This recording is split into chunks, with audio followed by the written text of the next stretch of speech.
జనవరి 1, 2025 నుంచి యూపీఐ ట్రాన్సాక్షన్కు సంబంధించి కొత్త రూల్స్ అమలు కానున్న విషయం మనకు తెలిసిందే కదా.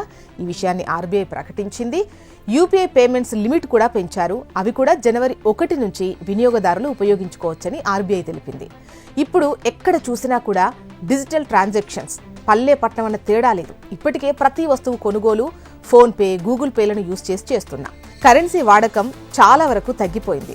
డిజిటల్ లావాదేవీలు భారీగా పెరిగిన నేపథ్యంలో ఆర్బీఐ ఇప్పటికే కొత్త నియమాలు ప్రకటించింది. అవన్నీ కొత్త సంవత్సరం 2025లో జనవరి 1 నుంచి అమలవుతాయి. జనవరి 1 నుండి యూపీఐ 123 చెల్లింపు లావాదేవీల పరిమితి పెరిగింది. ప్రస్తుతానికి యూపీఐ చెల్లింపుల పరిమితి 5,000గా ఉంది.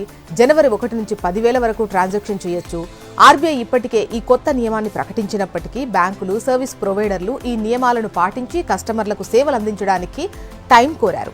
ఇప్పుడు జనవరి 1 నుంచి ఈ లిమిట్ అనేది పెంపు అనేది మనకు అందుబాటులో ఉంటుంది. యూపీఐ 123 పే మార్పులతో పాటు ఆర్బీఐ యూపీఐ లైట్ వ్యాలెట్ల కోసం పరిమితులు కూడా పెంచింది. వ్యాలెట్ బ్యాలెన్స్ పరిమితి వచ్చేసి 2,000 నుంచి 5,000కు పెంచారు.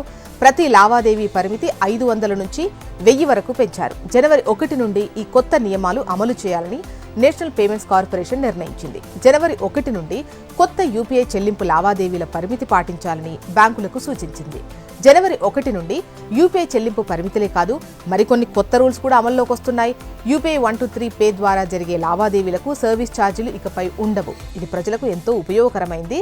ఈ ఫీచర్ ఫోన్లలో డిజిటల్ చెల్లింపులను సులభతరం చేస్తుంది. వినియోగదారులు ఇంటర్నెట్ కనెక్షన్ లేకుండా యూపీఐ సేవలను యాక్సెస్ చేయడానికి వీలు కల్పిస్తుంది.